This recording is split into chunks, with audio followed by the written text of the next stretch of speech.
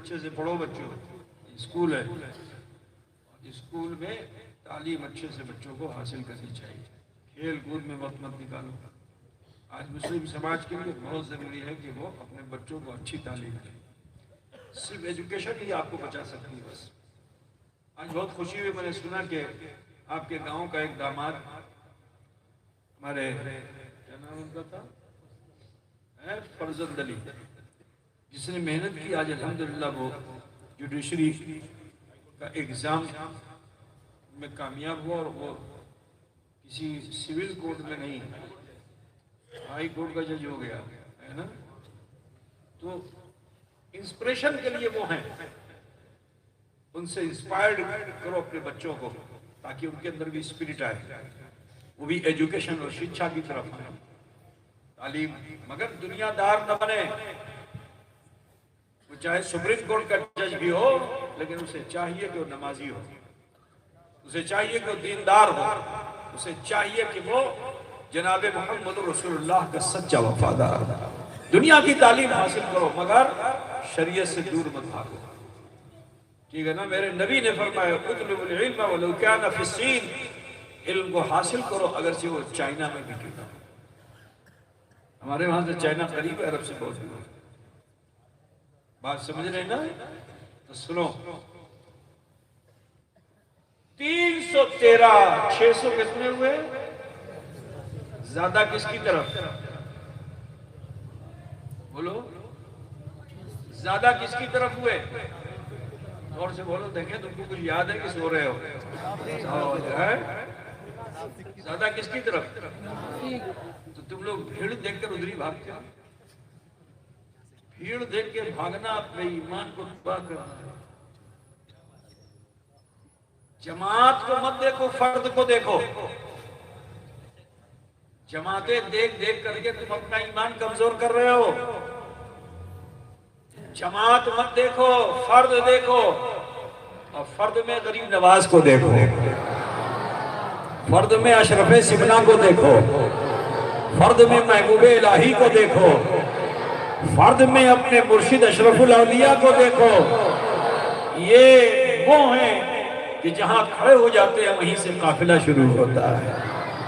یہ قافلوں کا انتظار نہیں کرتے، قافلے ان کا انتظار۔ 313 رسول اللہ کے ساتھ، منافق کے ساتھ 600۔ ابھی یاد ہو گیا نا تم لوگوں کو؟ 600 بچوں کو یاد ہو گیا۔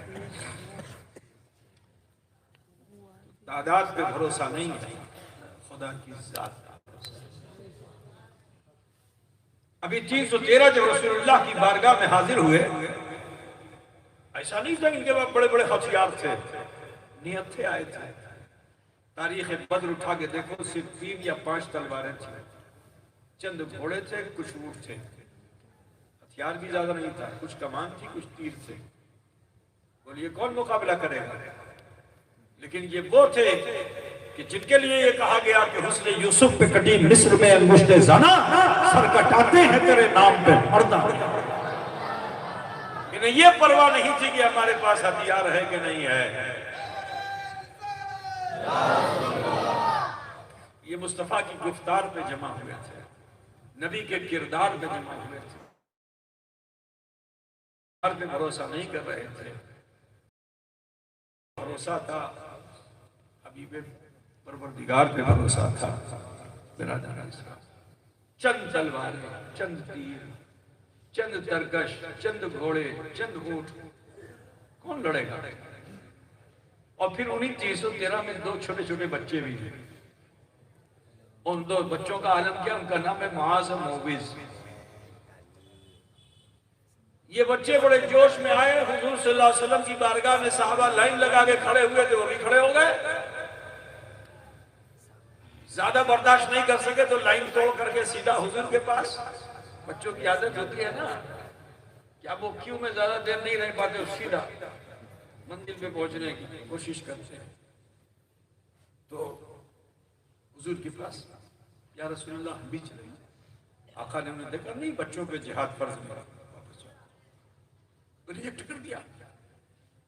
اب بچے بڑے مایوس ہوئے تو کہا چلو حضور کی بارگاہ میں سفارش کرائی جائے۔ تو تو کوئی اپنے چاچا اور پھپھا اور رشتہ دار صحابی جو تھے ان کے پاس گئے اور جا کے کہا کہ آپ سفارش کر دیے تاکہ اللہ کے رسول ہم کو قبول کر لیں. ان صحابہ نے بھی سفارش کی، حضور نے قبول نہیں کیا. پھر وہ بچے کنارے کھڑے ہو کے منظر دیکھ رہے تھے کہ اللہ کے رسول ان 313 کو 3 حصوں میں بانٹ رہے ہیں. جو سب سے لمبا اس کو ایک سائیڈ میں، جو درمیانہ اس کو ایک سائیڈ میں، جو اور اس سے ناٹے خط کا اس کو ایک سائیڈ میں، 3 حصے میں بانٹ رہے ہیں. تو بچوں نے سمجھا کہ لگتا ہے ہم قد میں کچھ چھوٹے ہیں اس لیے حضور ہم کو ریجیکٹ کر رہے ہیں.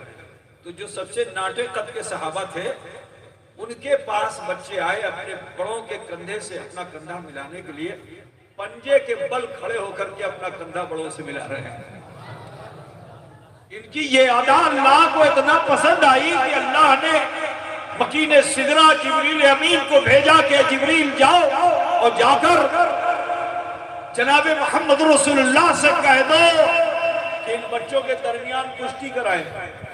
کیا اسپرٹ آف اسلام ہے؟ تو سوچو مسلمانوں، کیسا جذبہ دینی ہے یہ. بے تابانہ اپنی اپنی جگہوں پہ تھے. جبریل نے آگے کہا بچوں سے کشتی لڑائی جائے. حضور نے بلایا، وہ بچے دوڑ کر حضور کی بارگاہ میں گئے. کہا اچھا ٹھیک ہے تم لوگ کشتی لڑو. کشتی سمجھتے ہیں؟ دنگل دنگل نہیں سمجھتے؟ بہت کم سر ہل رہا ہے بھائی. ارے منہ سے بول دو، سمجھتے ہو نہیں سمجھتے؟ کبھی کشتی لڑی ہے؟ جھگڑے تم لوگ بہت کر رہے ہو، کشتی نہیں لڑتے ہو. کشتی لڑنا سنت رسول ہے. بات سمجھ رہے ہیں نا؟ تو یہ لڑائی کرو تو بہت اچھی بات ہے، لیکن تم لوگ تو روز دن صبح سے لے کے شام تک نہ جانے کتنے جھگڑے کرتے ہو. ٹھیک ہے، گھر میں دنگل، بازار میں دنگل، جنگل میں دنگل، کوئی جگہ چھوڑی نہیں جہاں تم نے دنگل نہیں کیا، مگر کشتی نہیں کی. نبی کی سنت پہ عمل کر کے کشتی لڑو، اللہ تعالیٰ تمہارے بازو میں قوت عطا فرما دے. تو عزیزو، بچوں نے جو سنا تو بڑے جوش میں آئے اور کھاڑے میں اتر گئے.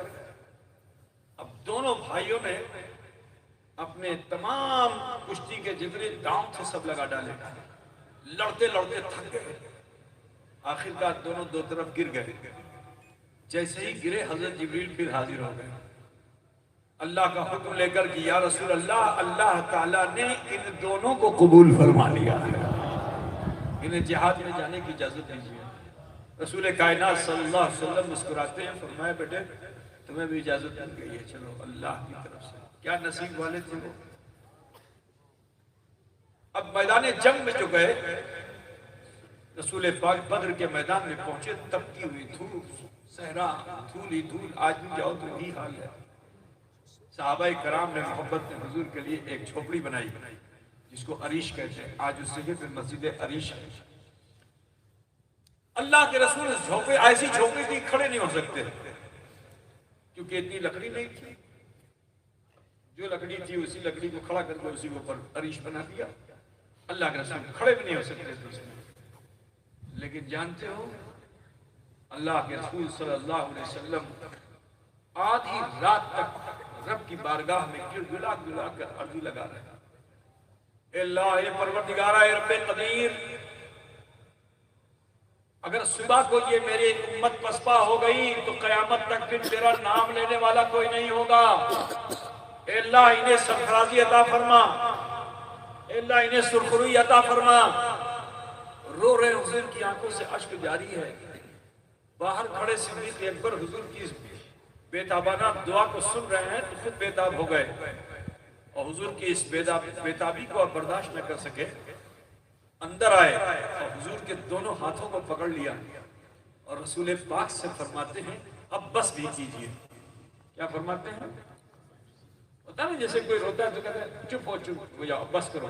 بولتے ہیں نا، میرے رسول کو صدیق اکبر تسلی دے رہا اب بس بھی کیجئے.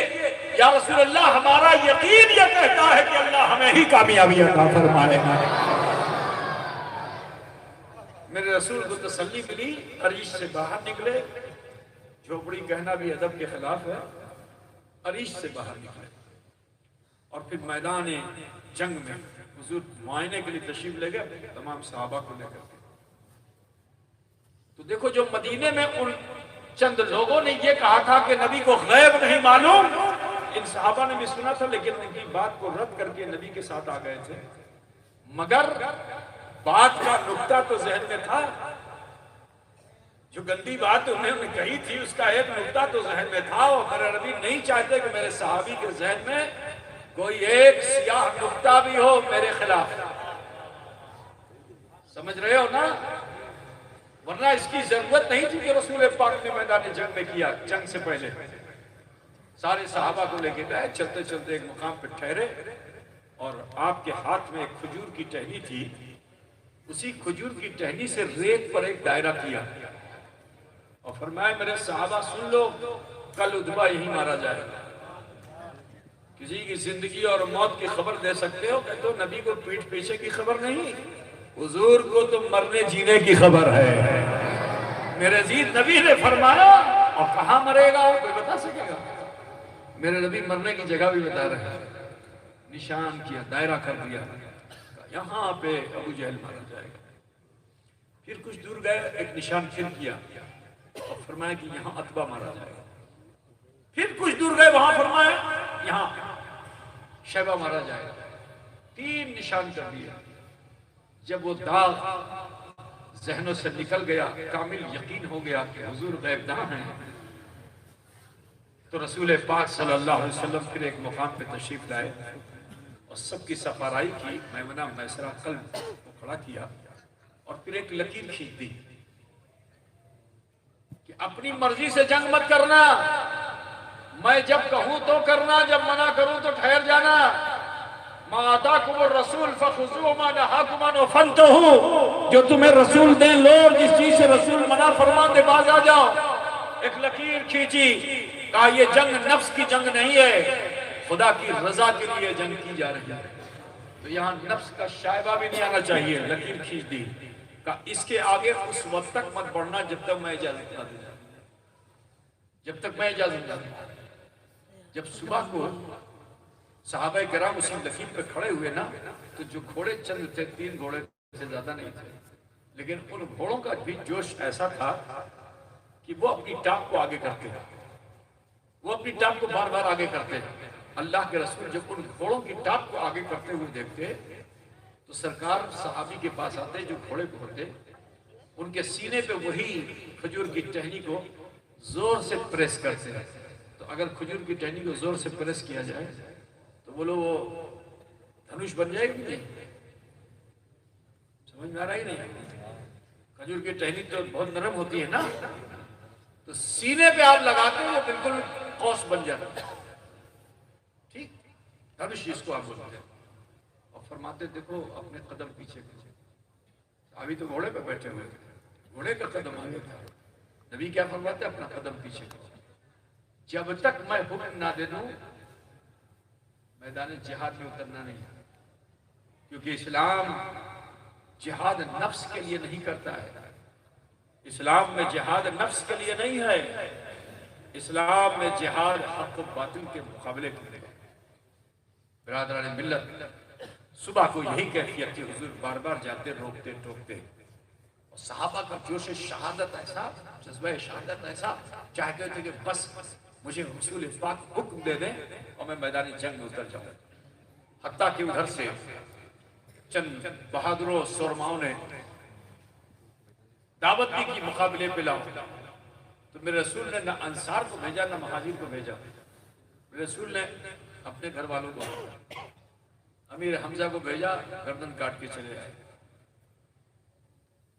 پھر حضرت جعفر کو بھیجا، سر قلم کر کے آ گئے، پھر حضرت مولائے کائنات مشکل کشا کو بھیجا، تو وہ جو پہلوان تھا وہ تو چشمے زدن میں حضرت مولائے کائنات کے ایک وار میں ہی موت کے گھاٹ اتر گیا۔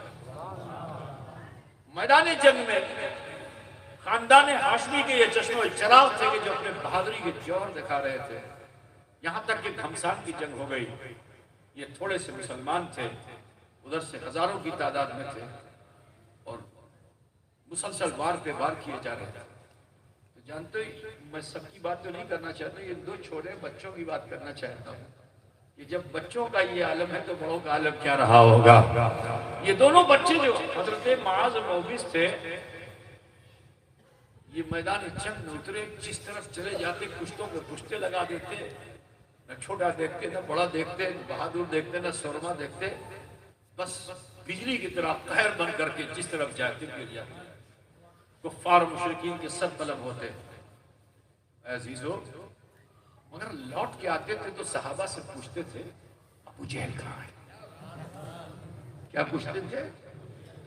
ابو جہل کہاں ہے؟ دھیرے سے پوچھتے تھے ابو جہل کہاں ہے؟ صحابہ نے پھر پوچھتے کوئی رشتہ داری ہے کیا؟ کہا نہیں، اس سے رشتہ داری کیسی؟ جو نبی کی شان میں گستاخی کرے اس سے رشتہ داری ہوگی۔ آج کاش کہ ان بچوں کا سبق ہم سیکھ لیتے، کاش کہ ہم بچوں کا سبق ہم سیکھ لیتے۔ ہم رشتے ایسی جگہ کرتے ہیں جہاں گستاخانے رسول ہوتے ہیں۔ بچوں ہے مسلمانوں سے، وہ صحابی ہیں، بچے ابھی ایسوں سے رشتہ کریں گے تو گستاخ رسول ہو، جو نبی کی شان میں گالیاں دینے والا ہو۔ ارے ہم تو ڈھونڈ رہے ہیں کب سے، کبھی قلب میں جاتے ہیں کبھی میسرہ میں جاتے ہیں، اس لیے جاتے ہیں کہ ڈھونڈ لیں، پہچان لیں کہ ابو جہل ہے کہاں۔ ہماری تلوار ہوگی، اس کا بدن ہوگا، ہم اسے موت کے گھاٹ اتار دیں گے، اس کے ٹکڑے ٹکڑے کر دیں گے، بتائیے ابو جہل ہے کہاں۔ ایک صحابی نے دکھا دیا، کہا دیکھو وہ جو بہت بہادری سے لڑ رہا ہے، شمشیر زنی میں ید طولہ رکھتا ہے، بڑا موٹا تازہ ہے، اس کے مقابلے میں لوگ جاتے ہوئے ڈرتے ہیں، بیٹا وہاں کہاں جاؤ گے، لقم اجل بن جاؤ گے، وہی ابو جہل ہے۔ تو جانتے ان بچوں نے کہا کہ ہمیں خوف مت دلائیے، ہم رسول اللہ کے امتی ہیں، ہمیں خوف مت دلائیے، ہم کسی سے ڈرنے والے نہیں ہیں، ہم تو گھر سے یہ عہد کر کے آئے ہیں کہ جو گستاخ رسول ہے اسے دنیا میں ہم جینے دیں گے۔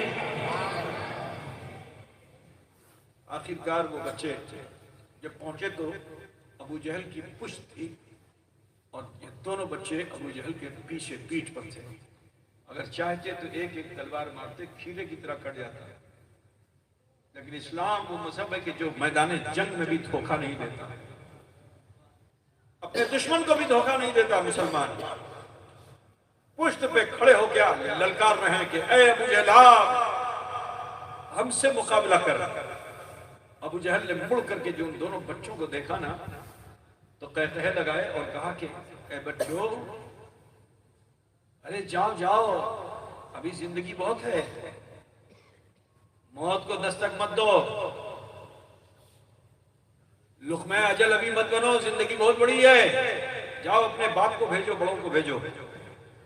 تو ان بچوں نے کہا بڑوں سے تو بعد میں نپٹنا، پہلے ہم سے مقابلہ کرتے تو دیکھا۔ اور پھر انہوں نے اشعار کہے، بڑی بہادری کے اشعار ان بچوں نے کہے۔ میدان جنگ میں سامنے والے کو جذبات کو ابھارنے کے لیے عربی زبان میں شاعری کی جاتی تھی، ان بچوں نے شاعری کی، جھنجلا گیا اور غصے میں آ کر کے اس نے تلوار کو سونتا اور پھر ان بچوں کی طرف جیسے ہی وار کیا، انہوں نے ڈھال پہ اس کے وار کو روکا اور چشمے زدن میں دو تلوار فضا میں لہرائی اور پھر ایسا لگا کہ جیسے کوئی بجلی کڑکی ہو اور کھیرے ککڑی کی طرح کٹ کر زمین پہ آ گیا۔ ابھی مرا نہیں تھا، اسی دائرے میں پڑا ہوا تھا، اپنی موت پر افسوس کر رہا ہے کہ افسوس کہ آج میں اپنے تمام تر فن حرب کو جانتے ہوئے بھی کسی بہادر اور پہلوان کے مقابلے میں نہیں مر رہا ہوں، دو اسلام کے دو ننھے بچوں کی ننھی تلواروں سے مجھے موت آ رہی ہے۔ عزیزو ایڑیاں رگڑ کر اسی جگہ پر موت آ گئی اسے جہاں نبی نے دائرہ کیا تھا۔ بات کو سمجھ رہے ہیں نا؟ تو میرے نبی نے عتبہ شیبہ کے لیے بھی ایسی ہی دائرہ کھینچا تھا، وہ بھی موت کے گھاٹ اتر گئے۔ لیکن میں یہاں ایک بات اور بھی بتا دوں، مجاہدین اسلام کا جذبہ دینی کیسا تھا، میں اسی بات کو عرض کر کے رخصت ہو جاؤں گا کہ ایک مجاہد سے ان کی تلوار ٹوٹ گئی، اب 3 تلوار تھی، 2 ہی بچی۔ تلوار جب ٹوٹ گئی تو کہاں آئے؟ رسول پاک کی بات عرض کیا یا رسول اللہ تلوار ٹوٹ گئی، اب جنگ کیسے کریں؟ تو حضور فرماتے پیچھے ہو جاؤ، اب تمہیں جنگ کرنے کی ضرورت نہیں ہے۔ لیکن میرے نبی نے دنیا والوں کو دکھا دیا وہ تلوار جو ٹوٹی تھی۔ صحابی آئے نبی کے پاس تو نبی نے دنیا والوں کو دکھا دیا کہ نبی تلوار سے جنگ نہیں کرتے، کردار سے جنگ کرتے۔ آپ نے کھجور کی ٹہنی کو 2 حصے میں چیر دیا اور صحابی کو دے دیا۔ آج کا مرید ہوتا تو کود کے بھاگ جاتا ہے، پیر صاحب نے کیا کرنا ہے نا، جان بچاؤ لاکھوں پاؤ، ہے نا، جان بچاؤ لاکھوں پاؤ، پیر صاحب کے چکر میں مت رہو، ان تو مار ڈالیں گے یہ، ہے نا۔ لیکن وہ صحابی تھے، ان کا ایمان کیسا تھا۔